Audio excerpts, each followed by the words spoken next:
Medical charts tell you a heart rate. They record oxygen levels, blood pressure, the exact second a life slips away. But they never tell you how gently someone squeezed my hand. They never tell you how the moonlight rested on their blanket, or how peaceful their final breath sounded after hours of fighting to stay. I'm a night shift nurse, and I have a secret mission. When someone leaves this world alone, I make sure their family still receives one final goodbye. This is why I write. At 3:07 a.m., hospitals sound different. The daytime chaos is gone.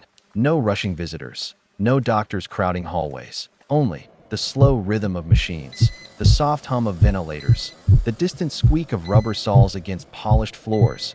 And in the ICU, there are patients whose rooms stay painfully quiet. No flowers, no family photos, no hands to hold, only monitors, keeping time. For 12 years, Elena Ruiz has worked the night shift. She knows how to read a chart in seconds. She knows how to recognize danger before alarms even sound. She knows how to keep people alive. But no one trained her for what to do when someone dies alone. How do you keep doing this? Doing what? Watching people leave and walking into the next room like nothing happened. You don't. You carry every one of them. At first, Elena tried to separate herself. Clinical, efficient, professional, medication, vitals, documentation, move on. But one patient changed everything. Room 418. Mr. Thomas Hale, 86 years old, no visitors, no emergency contacts answering, only a faded jazz playlist, quietly playing from his bedside phone. Elena wasn't there when he lived, but she was there. When he remembered, he smiled every time the trumpet played. His fingers tapped softly against the blanket. His breathing slowed. When moonlight reached the corner of his bed, and just before dawn, he whispered something. Tell my daughter I wasn't afraid. What's her name? Sarah. Tell her the music stayed until the end.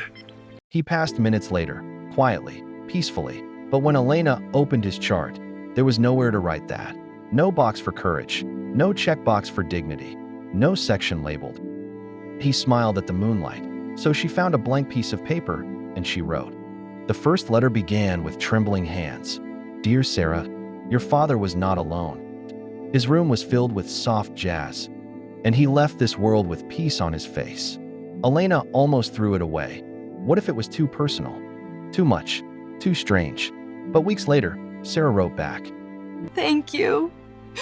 You gave me something medicine couldn't. You gave me his final chapter. After that, Elena kept writing. One letter, then 3, then dozens, handwritten. Always handwritten, because grief deserves something you can hold, something real, something warm. She wrote about bravery, about final smiles, about favorite songs, about the way nurses whispered goodnight to patients who could no longer answer.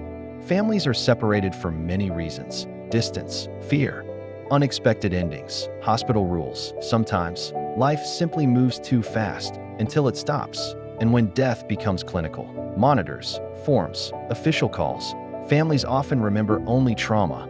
But Elena's letters changed that. They gave people something else to hold, a peaceful image, a final memory they never witnessed, but could still carry. She asked for the window to stay open. She said the sunrise reminded her of home. I didn't know that. The letters healed families, but they healed something else too. The nurses, because grief accumulates, quietly, like dust, shift after shift, loss after loss.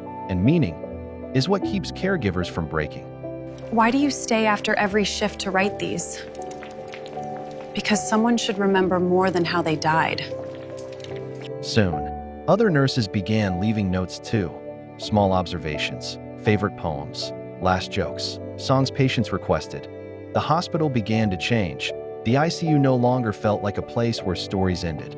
It became a place where stories were preserved, where final moments mattered, where human beings were remembered, not as diagnoses, but as people. Your mother was brave. Your father was peaceful. Your brother was not alone. And someone was there to witness their goodbye. Death may be a solitary transition, but no one's story should end in silence. Sometimes, the greatest act of care is not extending life. It is protecting dignity, preserving memory, carrying someone's final moments across the distance, into the hands of the people who love them.